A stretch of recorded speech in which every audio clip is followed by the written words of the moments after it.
Olá, estamos de volta para a segunda edição do nosso programa de análises aqui no Mundial Telenotícias. A tensão no Supremo Tribunal Federal escalou após o ministro Alexandre de Moraes ignorar um pedido de Luiz Fux para revisar o voto e apressando a publicação do acórdão do julgamento de Jair Bolsonaro. A atitude, vista como autoritária, expõe divisões na corte e reforça críticas de politização, especialmente em casos ligados à Operação Lesa Pátria. Indignado, Luiz Fux anunciou a saída da primeira turma para a segunda, buscando equilíbrio contra a ala alinhada ao executivo. O jurista André Marcília criticou a condução do STF, alertando para a perda de confiança na justiça. Enquanto isso, na Câmara dos Deputados, Gustavo Gayer e Bibo Nunes acusam o Executivo e o Judiciário de conivência para abafar escândalos. No exterior, tensões crescem. Donald Trump intensifica operações contra Maduro. Putin exibe força nuclear após adiamento de cúpula com os Estados Unidos, e um ataque russo a um jardim de infância em Kharkiv choca o mundo, mas crianças escapam por pouco. É o que nós vamos mostrar nesta segunda edição do nosso programa de análises aqui no Mundial Telenotícias. Fique com a gente, que o programa de hoje está muito bom também. E nós voltamos depois do recado de nosso apoiador. Até já. Depois que eu conheci o produto de vocês, que eu comecei a usar, minha vida mudou. Eu tive uma remissão da doença, eu tô tomando Articulac, eu tô fazendo coisas que eu não fazia. É muito bom, eu tô me sentindo muito bem, tô conseguindo varrer casa, fazer coisas simples do dia a dia que eu não conseguia mais fazer. Que vocês continuem assim com esse produto maravilhoso, que é o Articulac, que tá tendo um resultado imenso na minha vida. Olá, Paulo, é sempre muito gratificante, é sempre prazeroso estar aqui para falarmos desse produto espetacular, né? Quando a gente fala em dor, quando a gente fala em sofrimento, quando eu falo em artrose, em artrite, já vem aquele pensamento, meu Deus do céu, lá vem remédio. Gente, calma, presta sua atenção, porque esse produto aqui, ele é um produto totalmente diferente de tudo aquilo que você já viu, de tudo aquilo que você já consumiu para dor. Eu sei que quem sofre com dor fala assim, mas não vai adiantar para mim, mas no meu caso não vai resolver, porque no meu caso eu já tomei até morfina, até Tramal e não resolveu. Gente, presta só atenção, porque tá falando aqui uma pessoa que também sofreu com dor. Para quem não sabe, eu, Andrei, eu tive artrose e condromalácia há 12 anos atrás. E também fui uma pessoa, vamos dizer, teimosa, uma pessoa que infelizmente colocou o remédio de farmácia em primeiro lugar. Eu sempre falo, gente, eu sempre falo através da minha experiência que você que hoje toma medicação de farmácia, analgésico, anti-inflamatório, relaxante muscular, para com isso. Eu falo pra você para com isso porque eu tô falando de algo que tá destruindo o seu rim, destruindo o seu fígado, abaixando a sua imunidade, causando dependência pra você e nada de resolver o problema. Você já percebeu que o remédio, ele não reconstrói cartilagem? Ele não vai tirar aquela inflamação, não vai resolver o problema. O remédio, ele simplesmente é uma química que tem um efeito de duração, tem um tempo lá de duração. Esse efeito ele passa, a dor volta de novo. Então não dá pra ficar dando murro em ponta de faca. Não dá pra ficar gastando todo o nosso dinheiro com algo que não vai resolver. Se você quer acabar com o problema, você precisa tratar, resolver o que causa a dor. Porque a dor nada mais é do que um alerta que o seu corpo está te enviando de que algo está em mau funcionamento. E é sua obrigação resolver o problema, tratar o problema. E é por isso que o Articulac, ele entra em cena. Porque ele é um produto extremamente funcional para quem tem desgaste, para quem tem inflamação crônica, para quem tem osso batendo com osso, para quem tem artrose, artrite, bico de papagaio, fibromialgia. E sabe o que ele carrega dentro da fórmula? Tudo que um ortopedista recomenda. Tem condroitina, tem magnésio, tem cúrcuma, vitamina D, cartilagem C2 e o poderoso ácido hialurônico ortopédico. É tecnologia de primeira. Esse produto ele consegue identificar aonde que é o desgaste, aonde que é a inflamação e ele carrega substâncias até o local afetado para acabar com a dor já na primeira semana de uso. É incrível. Uma semana de uso eu garanto para você que você vai voltar a fazer coisas que hoje você faz com dificuldade. E olha, se eu fosse você, eu aproveitava hoje, porque hoje tem uma promoção imperdível para você e um presente especial. Olha só, hoje, para os 200 primeiros telespectadores que ligarem a partir de agora para acabar com a dor, eu vou dar 80% de desconto. É só você ligar 0800 591 4391. 0800 591 4391. Vou repetir, 0800 591 4391. E hoje, como eu falei, tem coisa boa pra você. Você ligando agora ganha de presente o nosso novo lançamento, é o VitaForm. É um produto para tirar toda aquela gordura localizada. Para você que tem sobrepeso, para você que convive com a obesidade, você vai emagrecer de forma saudável. Ele tem laranja moro, tem vitamina A, vitamina E. É um complexo muito forte para quem está acima do peso. Então a gente sabe que quem está acima do peso também sofre com dor, porque é o joelho que carrega o peso, é o joelho que sustenta o seu corpo, e você emagrecendo, você automaticamente tem uma melhor qualidade de vida. Ligou, ganhou o VitaForm. É só você ligar. 0800 591 4391, Paulo. Legal, vamos em frente. Nesta quarta-feira, 22 de outubro, o Supremo Tribunal Federal publicou o acórdão do julgamento de Jair Bolsonaro, dando 5 dias apenas para a defesa apresentar embargos. O caso, porém, ganhou destaque pela atitude do relator Alexandre de Moraes, que ignorou um pedido do ministro Luiz Fux para revisar o voto dele, algo comum num processo. Moraes mandou publicar o acórdão assim mesmo, gerando atrito na corte. A pressa é vista como autoritária, sugerindo que o STF quer acelerar a condenação de Bolsonaro a qualquer custo. Fux, indignado, anunciou que deixará a primeira turma, mostrando uma crise interna. A atitude levanta dúvidas. Por que tanta urgência? O STF precisa respeitar as suas próprias regras para manter a confiança da população? Ou o julgamento pode parecer político e não justo? O jurista André Marcília não viu com bons olhos essa iniciativa da primeira turma. Veja o que ele disse. Bom, hoje saiu a notícia de que o acórdão do caso Bolsonaro foi publicado pelo STF. Isso poderia ser entendido como um atropelo ao Fux por conta dele ter pedido para fazer revisão gramatical no seu voto, né? Algo, inclusive, que seria muito desejável que o Moraes passasse a fazer, porque não apenas do ponto de vista jurídico, mas também do ponto de vista gramatical, os seus votos têm sido sofríveis. No entanto, esse possível atropelo ao Fux, né, ele se dá pela expectativa, né, de que ele guardasse o seu voto, de que ele, de alguma forma, segurasse esse voto e com isso impedisse uma condenação definitiva do Bolsonaro, ou até mesmo que ele alterasse estruturalmente o seu voto, mas eu realmente não acreditava que isso fosse ocorrer. Primeiro porque a condenação definitiva do Bolsonaro levaria o Bolsonaro à prisão. Ele já está preso, né? É claro que em condições diferentes, mas ele já está preso em condições muito ruins, inclusive. E também porque a demora impede que também haja um possível recurso do Bolsonaro ao plenário, o que pode favorecê-lo.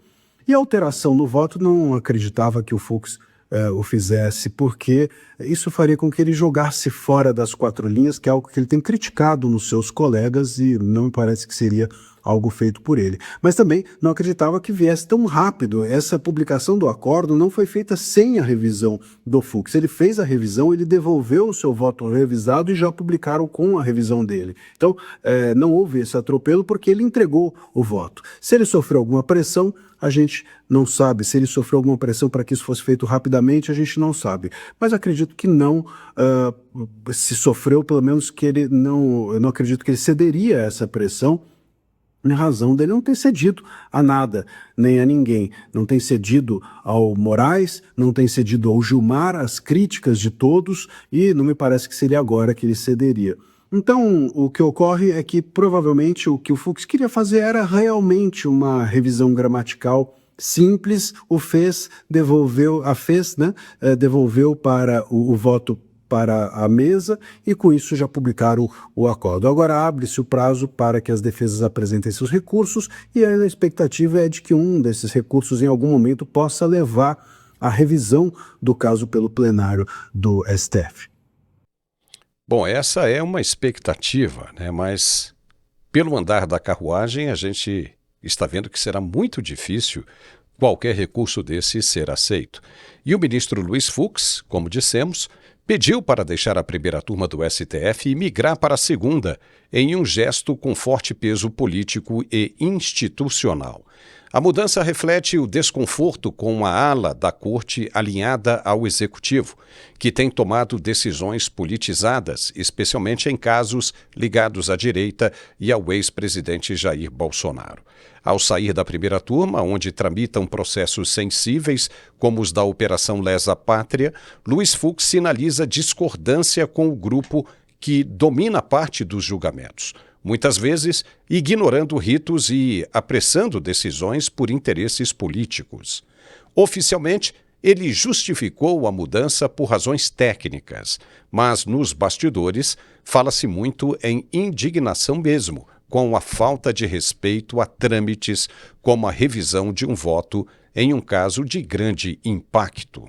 A segunda turma, mais técnica e menos influenciada por pressões políticas, pode ganhar equilíbrio com Fux, reforçando a pluralidade jurídica esperada do STF. A Corte, que tem se mostrado alinhada ao Executivo e resistente à autocrítica em temas como liberdade de expressão e persecução política, enfrenta agora a perda de confiança.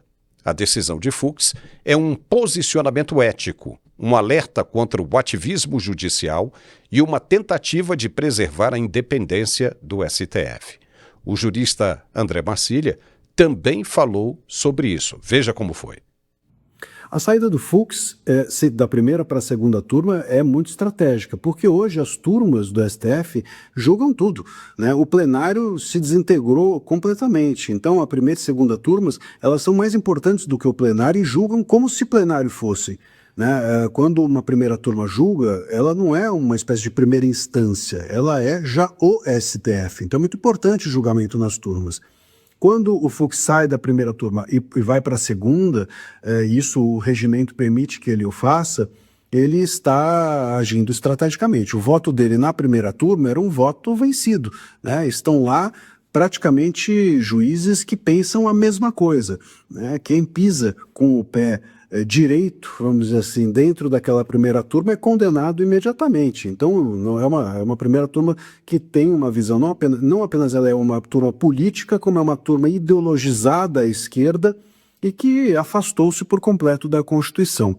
Há estudos de levantamentos de que 95% das decisões monocráticas do Moraes na primeira turma são confirmadas pelos seus colegas. Quer dizer, não apenas é uma primeira turma ideológica, mas é uma primeira turma submetida ao Moraes.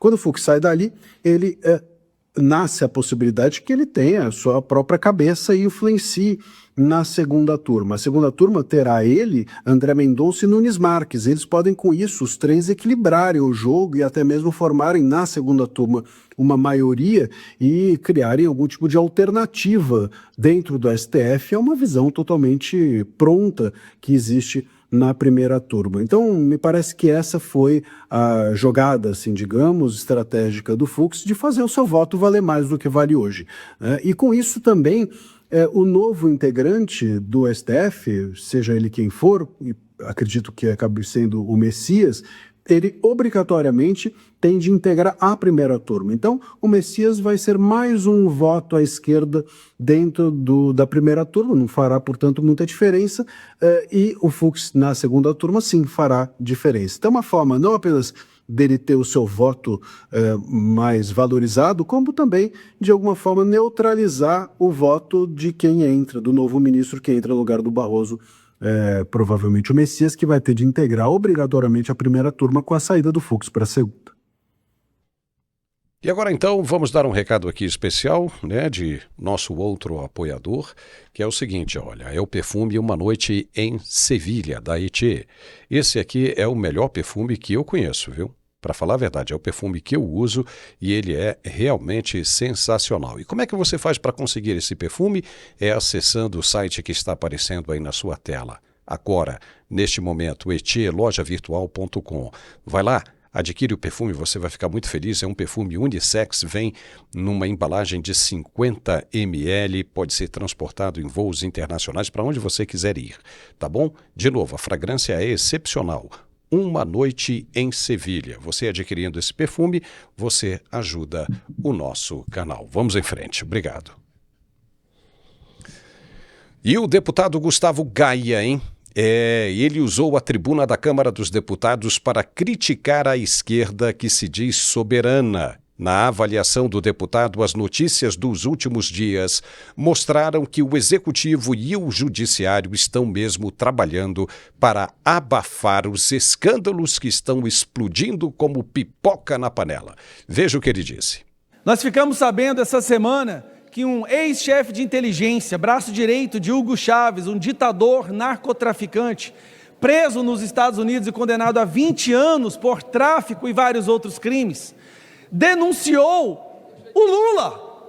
De acordo com ele, e ele tem provas para apresentar, o grande líder da esquerda recebeu, desde o ano 2000, dinheiro do narcotráfico e de uma empresa corrupta na Venezuela para financiar o PT e outros partidos da extrema esquerda, não só no Brasil, mas em toda a América Latina.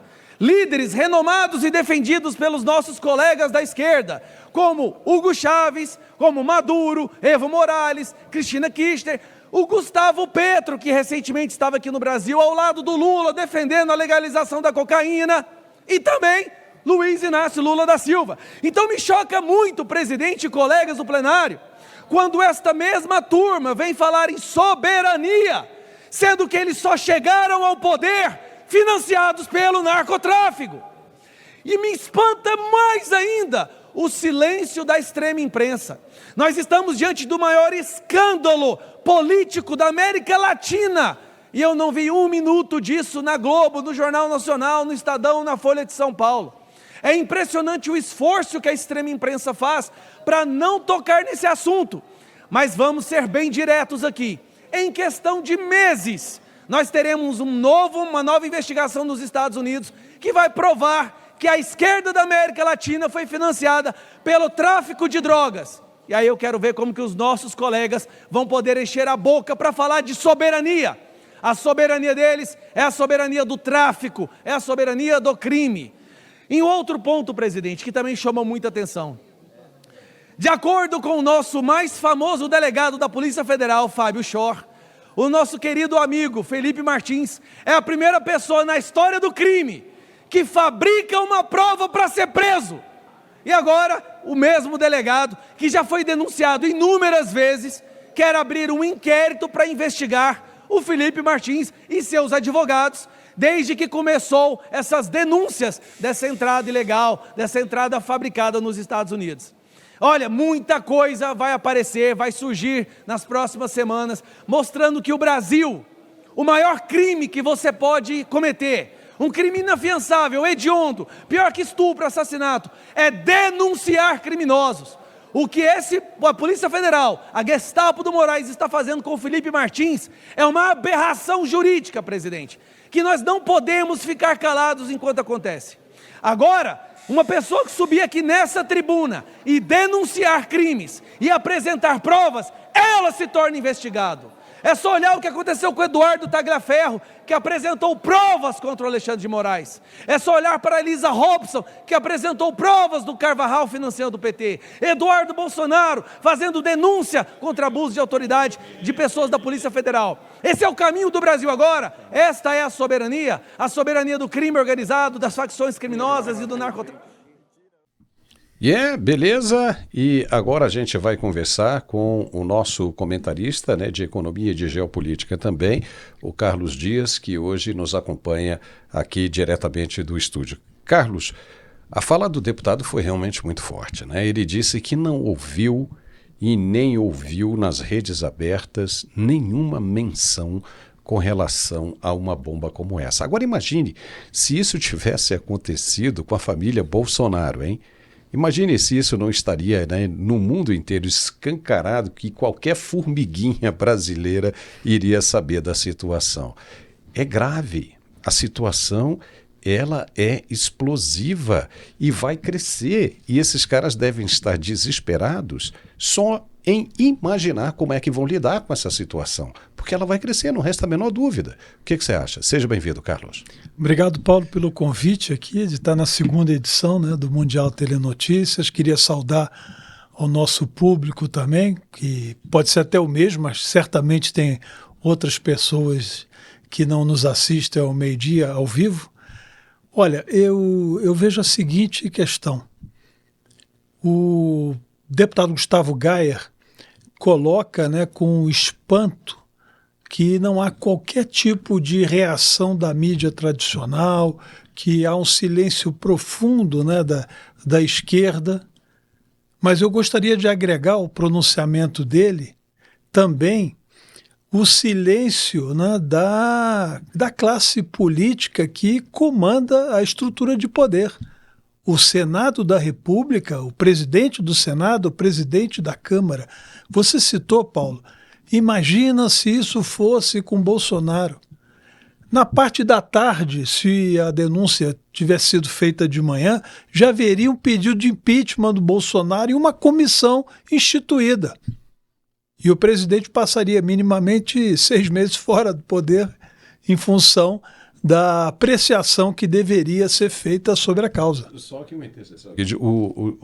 Já teríamos aqui Lindbergh Farias correndo no Supremo, já teríamos Guilherme Boulos, Gleisi Hoffmann, todo mundo reclamando se fosse o Bolsonaro. O mundo teria caído se fosse o Bolsonaro. Sim.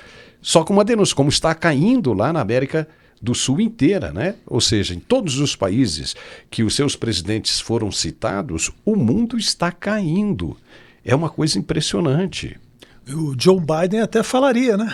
Joe Biden até falaria. Ia ter uma condição de, vamos dizer assim, de expressão e de pressão efetivamente pelo país. Agora, voltando a uma questão importantíssima, você vê como nós estamos reféns, né, simplesmente daqueles que sobem ao plenário e nada tem de consequência. Não que a fala deles não seja contundente, não seja verdadeira. A própria casa a que eles pertencem não tem mais o sentimento de segurança, de independência para apurar uma coisa gravíssima, que é uma intervenção que não é só de hoje nas eleições brasileiras. O dinheiro vem desde a época de Hugo Chávez. Hugo Chávez assumiu o poder antes de Lula no Brasil.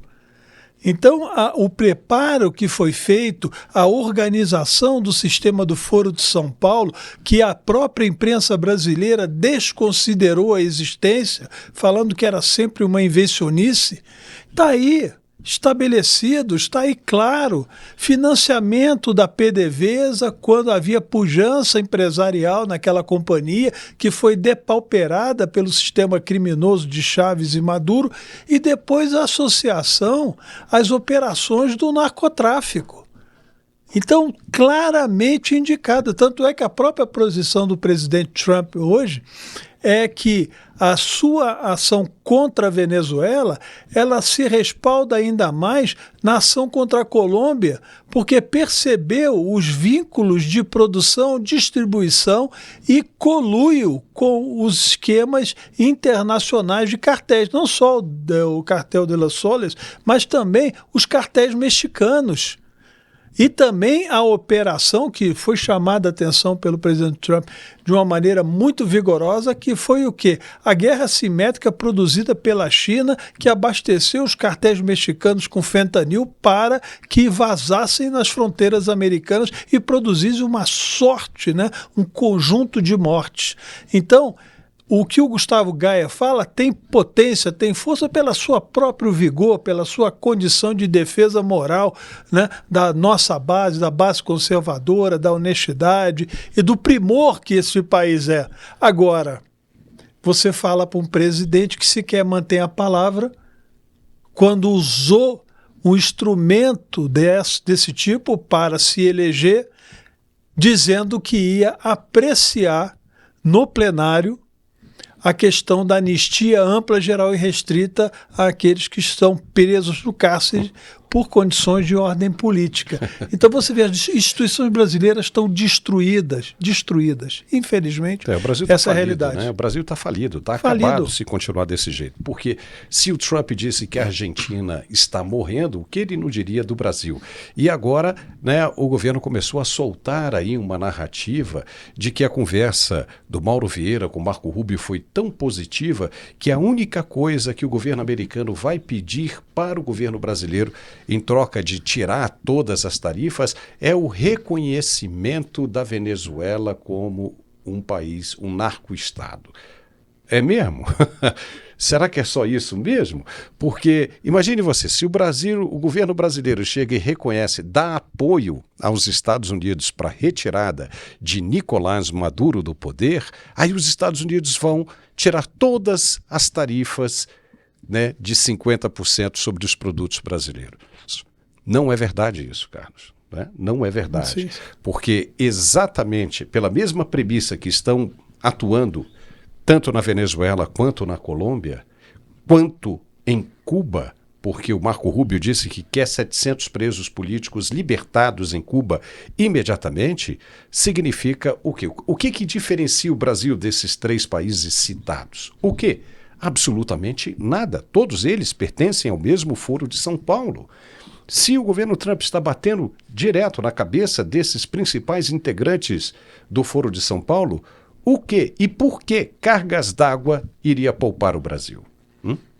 E tem uma coisa importante, Paulo, que a gente devia anotar.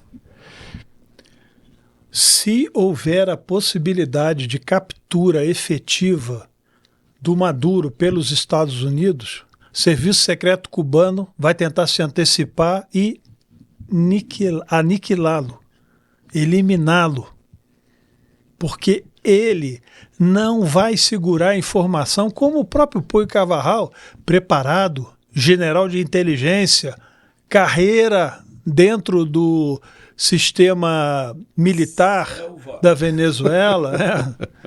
Pois é, se esse aí não aguentou nem na Espanha, e agora indo para os Estados Unidos recentemente, né, deportado, você imagina o Maduro, né, que tem essa cara de bobalhão, né, um cara que você olha assim, um bobalhão, não vai segurar. Você acha que ele vai ficar na cadeia e vai proteger a Cristina Kirchner, vai proteger... O Néstor Kirchner morreu, mas enfim, mas a história deve carregar, né, o nome Petro, dos traidores do Petro, do próprio Lula. E do Raul Castro com Miguel Dias-Canel. Miguel Dias-Canel veio depois aí, né? Sim, mas é o sistema, né? Que as pessoas não entram nessa situação se não tiverem vínculos estreitíssimos com a criminalidade e com o projeto de destruição da América e do Ocidente de uma maneira geral. Então, nós estamos observando que a própria estrutura da América Latina, ela fez uma associação criminosa para destruir o próprio Ocidente, que nós fazemos parte, não só do ponto de vista cultural, mas mais do que histórico, a própria existência, né, do que foi formado aqui nesse país, por exemplo, na América Latina, portuguesa e espanhola. Né? A pressão, por exemplo, anglo-saxônica foi no continente norte, nos Estados Unidos. A França também com presença, né, nas colônias, né, nos Estados Unidos, e teve vamos chamar assim, uma guerra evitada, né? Mas também teve pressão francesa. Agora, nós estamos falando de pessoas que negaram a sua própria identidade nacional e trabalharam contra a unidade de um país e o crescimento e o desenvolvimento da sua nação. Você vê que essa gente só levou pobreza e droga. O Brasil tem um número imenso, né, através de mortes violentas no país, mais do que qualquer tipo de guerra. E nós estamos vendo essa gente há 20 anos no poder e absolutamente nada. O padrão de vida caindo, o padrão de vida da população, a destruição da classe média, o empobrecimento, o enfraquecimento da nacionalidade, mas eles não. Eles irrigados com recursos de INSS, irrigados para fazer campanha com essas estruturas criminosas internacionais. Então o Brasil precisa responder às suas instituições. A gente não pode ficar apático a isso. Cadê o Alcolumbre? Cadê o Hugo Mota? Onde estão esses chefes de poder? E o povo brasileiro amorfo. Sabe por quê? Porque cortaram o vínculo com a real liderança que a gente tem nesse país, que chama-se Jair Bolsonaro. Exilaram o filho dele, porque não só iam caçar o passaporte, como iam prendê-lo. Então nós temos sim uma perspectiva, embora difícil, mas uma perspectiva real de mudança nesse processo político brasileiro, que é exatamente a força americana que reordena, do ponto de vista geopolítico, o nosso continente. Pois é, o presidente Lula tem dito o seguinte, que o problema da Venezuela tem que ser resolvido pelo povo venezuelano. Só que ele sabe que o povo venezuelano não consegue resolver. Já tentou resolver isso, já tentou resolver através do voto e foi roubado, foi ludibriado, na cara dura. Então o povo não tem condições de resolver. Por isso que se diz, o povo tem que resolver. É muito simples você falar isso quando você sabe que o povo não tem condições. Então a ajuda tem que vir de fora. E quando a ajuda vem de fora, os caras ficam reclamando. Não podem reclamar. Tem um detalhe, Paulo, que eu gostaria de introduzir nessa sua observação. O povo que tentou enfrentar foi morto. Foi morto. Pelas milícias produzidas e treinadas pelos agentes cubanos, que eram exatamente essas milícias de bairro que controlavam a estrutura de bairro. Quem se manifestasse até contra a cesta básica que recebia, que era um frango, ou meio frango, era assassinado na frente das pessoas para exatamente inibir outras manifestações. Meio frango a cada 2 semanas, a cada 15 dias. Independente de quantas pessoas vivem debaixo do mesmo teto, o negócio é sério. E as 700 pessoas que o Marco Rubio estava se referindo, são essas pessoas que você está se referindo agora, que foram às ruas reclamar, dizer que já não aguentava mais o regime, né, castrista, né, de castrar mesmo, não é nem de castro, né, embora caiba aí nos dois lados. Então é realmente uma coisa assustadora. Aí vem falar que o povo é quem tem que decidir. O povo não consegue decidir absolutamente nada, não consegue resolver esse problema, e a ajuda vem de fora. E aí ainda bem que os caras sabem que isso aí é o jus esperneandi, ou seja, é um termo que se usa, né, no direito, que é o cara ali se esperneando, né? Ele tem o direito de se espernear, e é o que eles estão fazendo, esperneando, porque sabem que não terão como resolver essa questão e vão aí se debater. Mas nós vamos falar mais sobre essas coisas daqui a pouco, depois do recado de nosso apoiador. É bem interessante, fique por aí que a gente já volta. Até já. Você sabia que o Brasil lidera o número de pessoas com ansiedade? São mais de 18 milhões de pessoas. E que mais de 11 milhões de pessoas sofrem de depressão? Pensando em contribuir para a melhor qualidade de vida dessas pessoas, a Arque Suplementos traz para o Brasil o cogumelo Juba de Leão. Às vezes eu preciso lembrar de uma coisa, então eu tô no quarto, eu preciso descer, quando eu chego embaixo, eu já esqueci o que eu tinha que fazer. Amanhã eu tenho que entregar um trabalho, não durmo. Às vezes eu até sonho. Depois que eu comecei a tomar o Juba de Leão, consigo descansar a minha mente. Claro, eu ainda tenho a ansiedade, mas não tão forte igual se eu não estivesse tomando. Eu comecei a perceber que a fase do esquecimento melhorou bastante, porque agora eu consigo iniciar uma atividade e concluir. O Juba de Leão é um suplemento natural utilizado na Ásia há milhares de anos e traz benefícios comprovados pela ciência. Ele vai te ajudar a diminuir os sintomas da ansiedade, da depressão, TDAH, além de ajudar a aumentar o foco e a concentração no trabalho, ajuda no cansaço físico e mental e pode ser usado até por crianças, auxiliando no aumento do aprendizado. Peça já o seu Juba de Leão da Arque Suplementos e garanta já o seu kit com desconto imperdível. Ligue agora, 0800 591 5520. Juba de Leão da Arque Suplementos. Sua saúde é o nosso foco.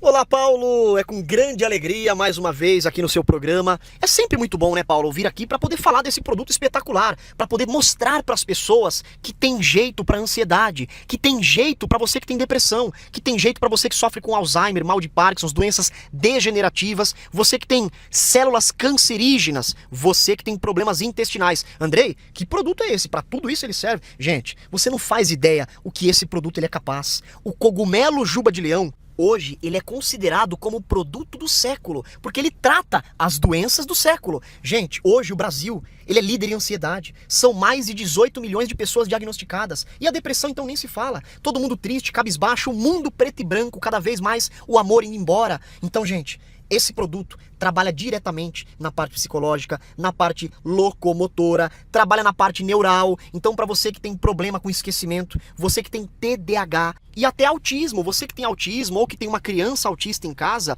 o cogumelo juba de leão, como ele trabalha na parte neural, ele melhora a comunicação dos neurônios, ele melhora a mobilidade, ele melhora a capacidade de memorização e aprendizado escolar. Então, para você que tem uma criança com dificuldade em aprendizado, o cogumelo juba de leão vai fazer o seu filho ter uma desenvoltura completamente diferente. E isso vai se tornar algo rotineiro da sua família. Todo mundo em casa consumindo o cogumelo juba de leão para não ter ansiedade, para conseguir dormir bem, para conseguir funcionar 100%, lembrar de coisas que hoje você não lembra, planejar e conseguir executar. É um verdadeiro organizador, ele vai deixar você 100%. E o cogumelo juba de leão não é só para aquela pessoa idosa não, que está esquecendo, que tem Alzheimer, nada disso. Ele é um produto, como eu falei, desde a criança ao idoso deve consumir. Gente, nós estamos falando de uma doença que cresce muito hoje no Brasil. Ansiedade, depressão, TDAH são doenças do momento. E esse produto é o produto do momento. Então, para você que sofre com esses problemas, cogumelo juba de leão. E aproveita hoje, porque hoje tem promoção imperdível para você.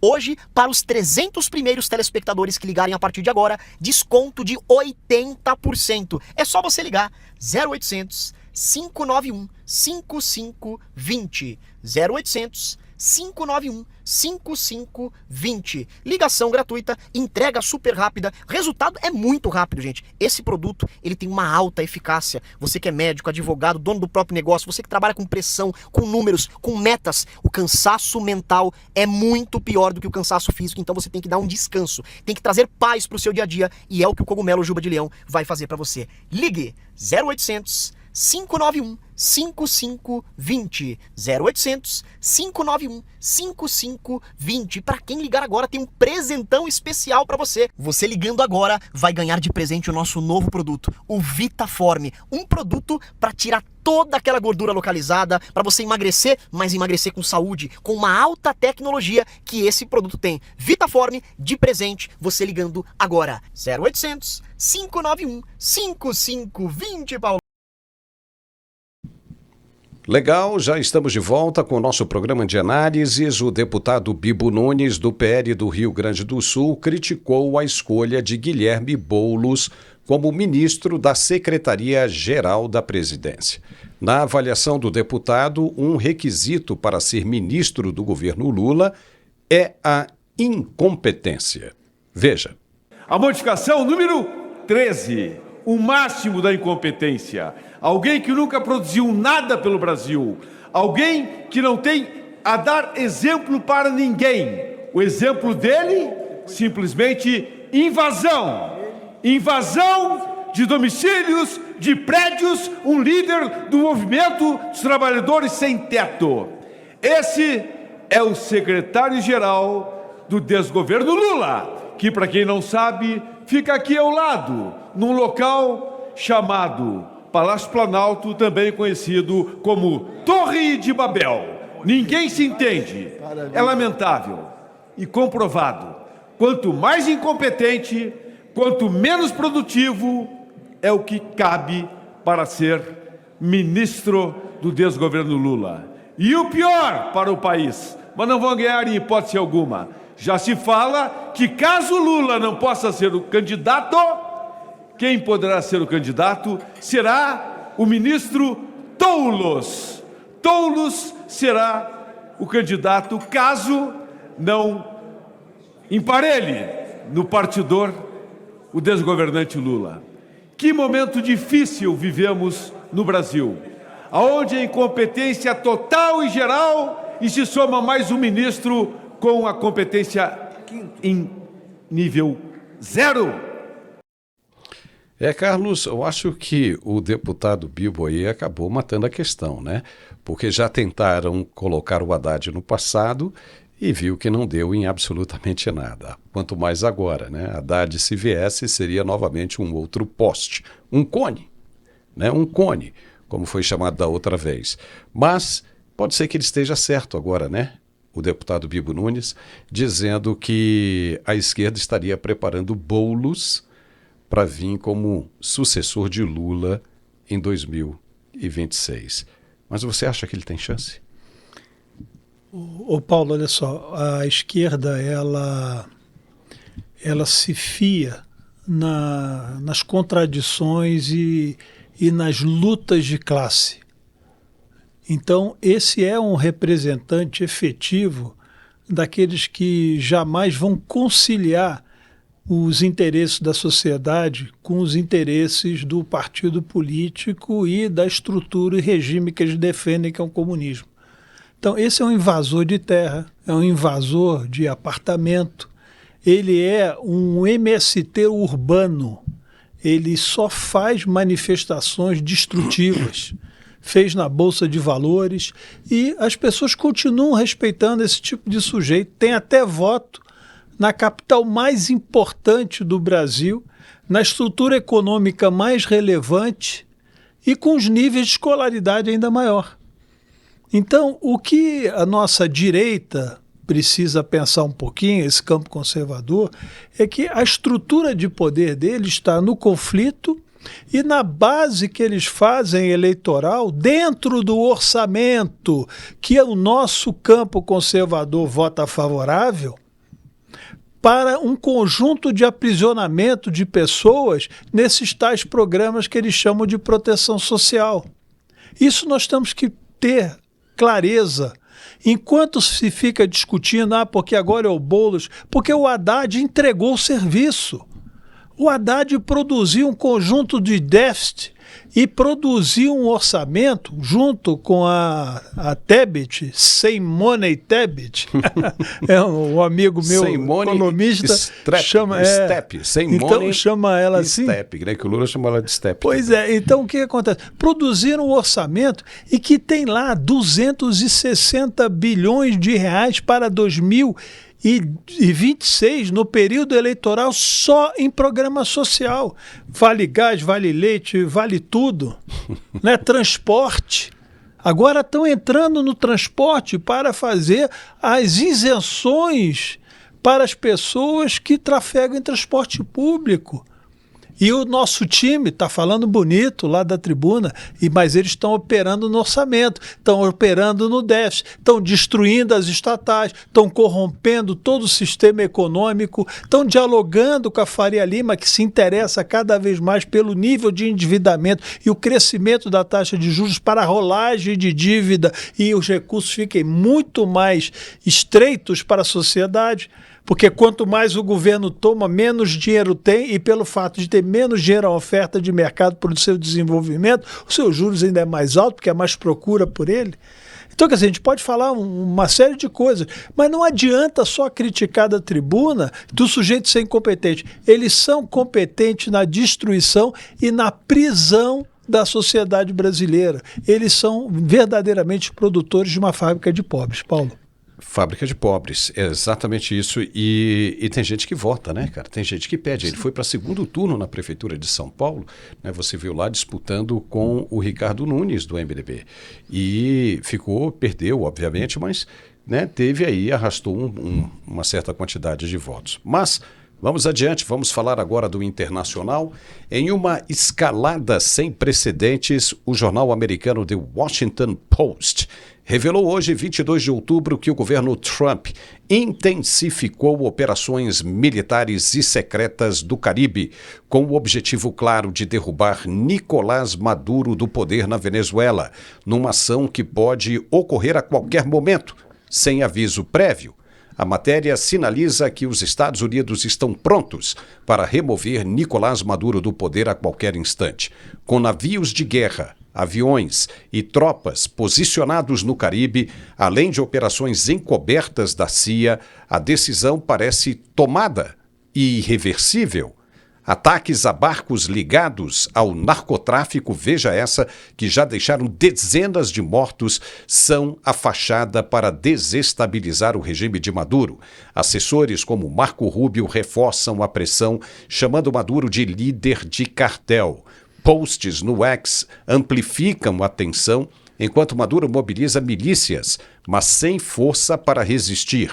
A Venezuela está no limite e uma operação surpresa pode mudar tudo de uma hora para outra. E os Estados Unidos atacaram um outro barco ligado ao tráfico de drogas, que você viu agora há pouco, nós vamos mostrar a imagem novamente, desta vez no Pacífico Sul-Americano, matando 2 ou 3 pessoas, segundo a CBS americana.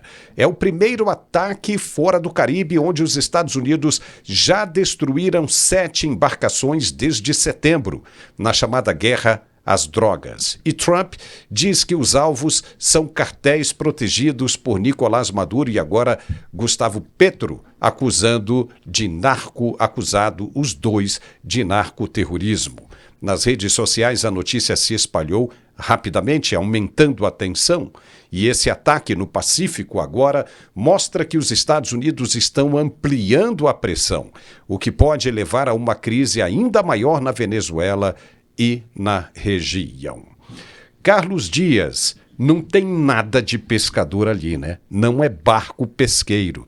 Os Estados Unidos antes estava soltando apenas as imagens termais, mas agora resolveu mostrar imagens em alta resolução e a cores.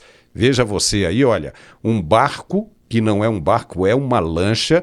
A gente consegue ver claramente ali que não tem material de pescaria nenhum, apenas pacotes ali com material que muito provavelmente é um plástico preto, nós vamos ver de novo, né? Um plástico preto e 3 grandes motores impulsionando a lancha em alta velocidade. Os operadores da lancha devem estar ali naquela parte azul, ali próxima aos motores. E isso, veja bem, é porque pelo Atlântico não conseguiram sair.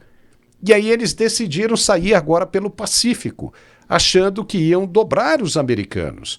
É o maior erro desses latino-americanos, inclusive o brasileiro, achar que o americano é idiota, achar que o americano é burro, que é tolo, que você consegue enganar a todos. Isso é um pensamento, principalmente do sul-americano. Né? O brasileiro acha que o americano, por não falar o português, é facilmente enganado. Não é. Os colombianos e os venezuelanos achavam a mesma coisa. Resolveram mudar o curso. Vamos sair aqui pelo Pacífico, que os caras não estão vendo. Tomaram bomba na cabeça. Isso é subestimar demais a inteligência dos outros, né, Carlos? E uma coisa fundamental, porque virou uma política de Estado, o enfrentamento dos cartéis que foram classificados pelo governo americano como narcoterroristas. Ponto. Então não existe mais fronteira que os Estados Unidos não possam alcançar. Então a vigilância no Pacífico seria mais do que natural. Mais do que natural.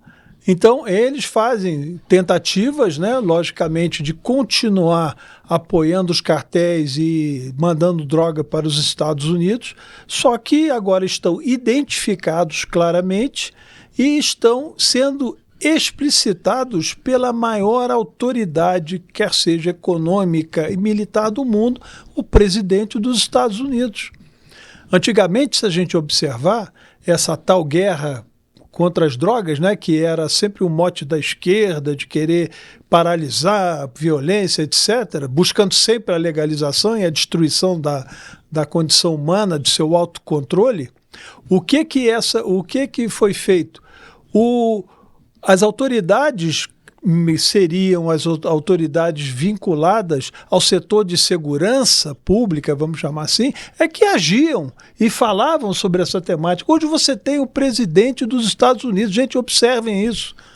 O presidente dos Estados Unidos classificando essas entidades como criminosas, narcoterrorismo, e não eram só os ataques aos Estados Unidos, mas até a desestabilização do Oriente Médio, porque os recursos produzidos tanto na Colômbia quanto na Venezuela irrigavam o Irã com a venda de droga para fazer resistência no Oriente Médio. Olha só, eu vou pedir para rodar de novo essa imagem, porque esse ataque foi ontem, né, nas águas do Pacífico.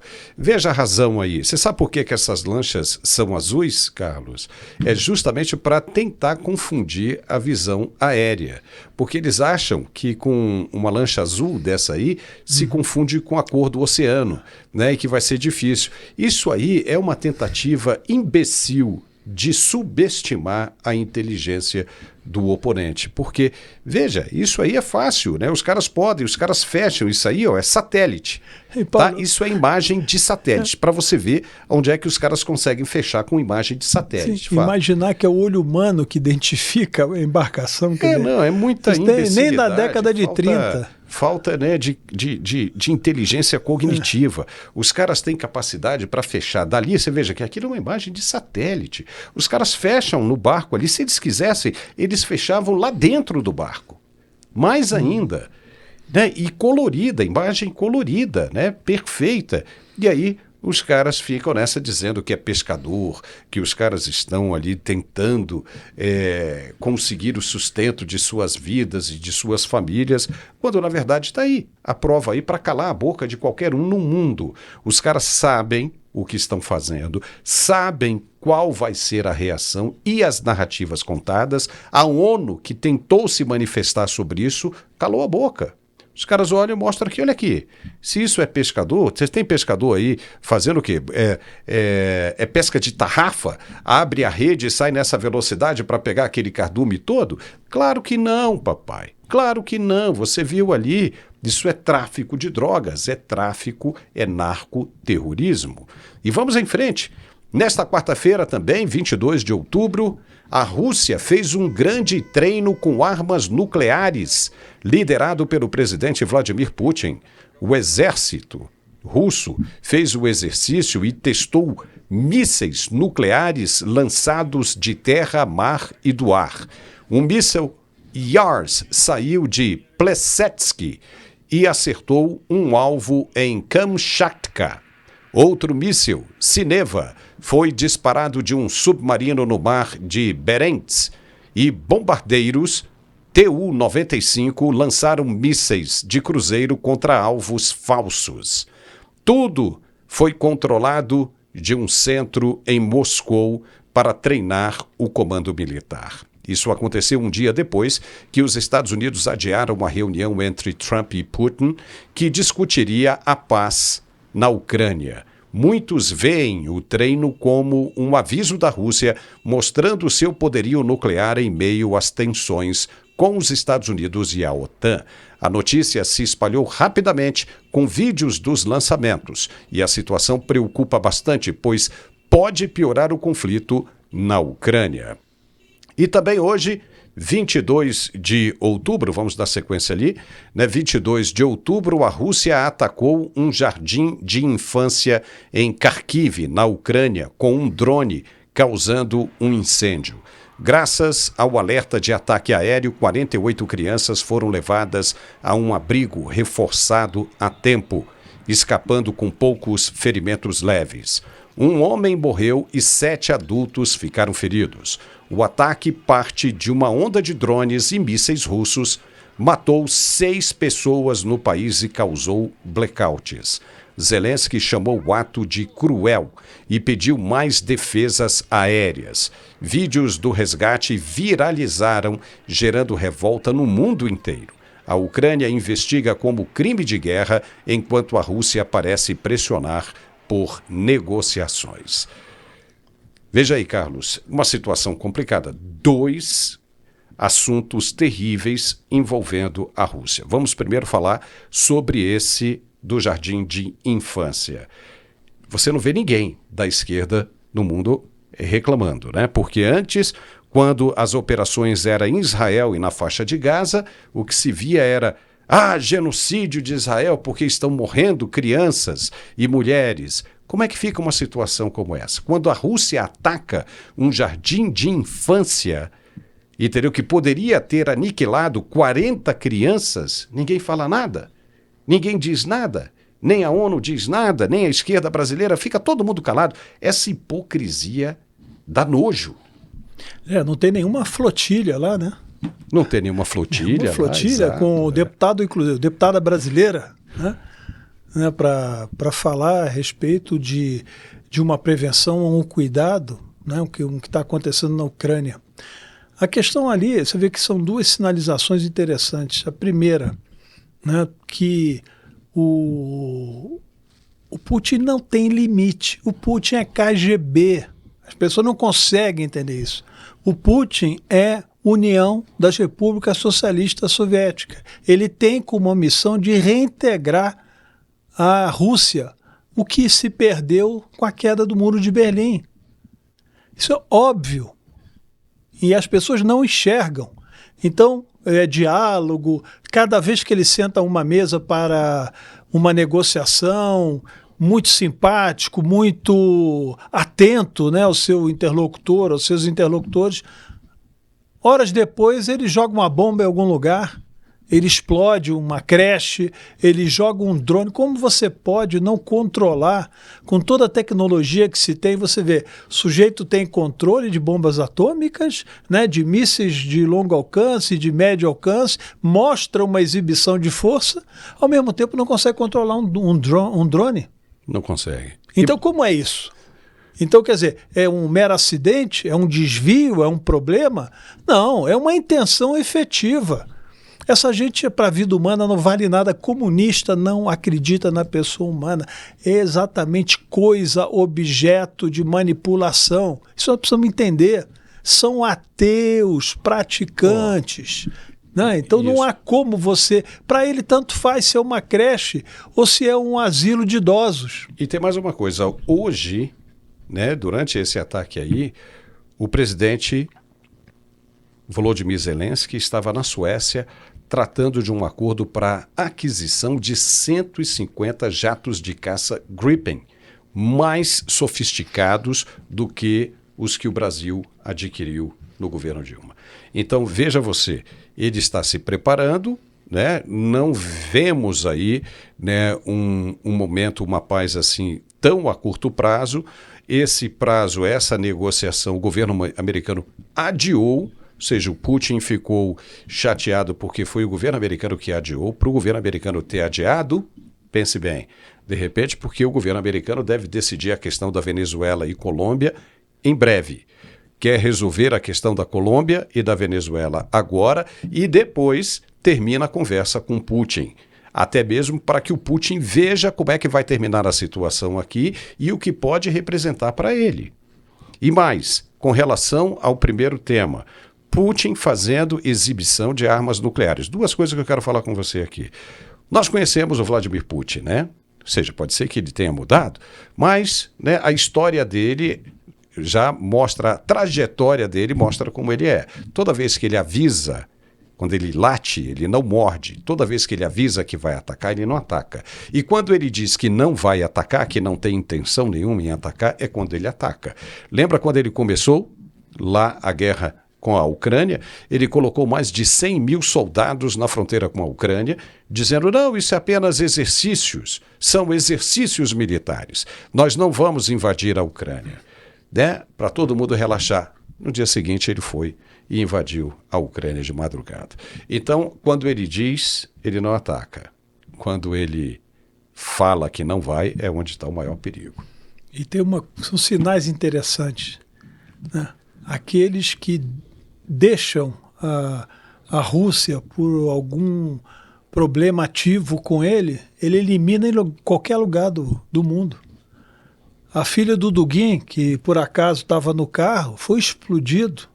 Você acha que, com toda a inteligência, com todo o controle que ele precisa ter da Rússia, depois, inclusive, para manter a unidade após a queda do Muro de Berlim, ele manter os ativos russos, né, que isso, petróleo, gás natural, enfim, minérios, o que acontece? Ele não tem um controle de tudo que acontece na Rússia. Ele não vai saber, por exemplo, de um sujeito que era o seu ideólogo. Era o cara de formador de pensamento dele, mata a filha num acidente e ele vai para o enterro, levar flores. E teve mais, né? O dissidente também que foi envenenado na Inglaterra apenas por passar em um corredor, num túnelzinho ali debaixo de uma ponte, foi envenenado. Né? Os caras colocam veneno no ar.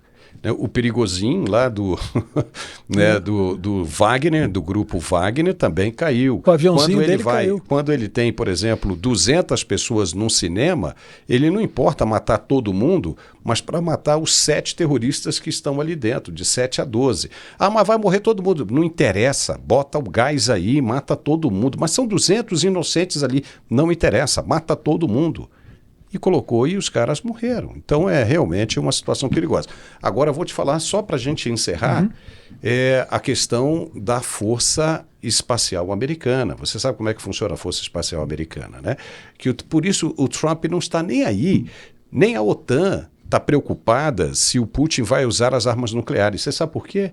Porque essas armas nucleares do Putin são mísseis intercontinentais.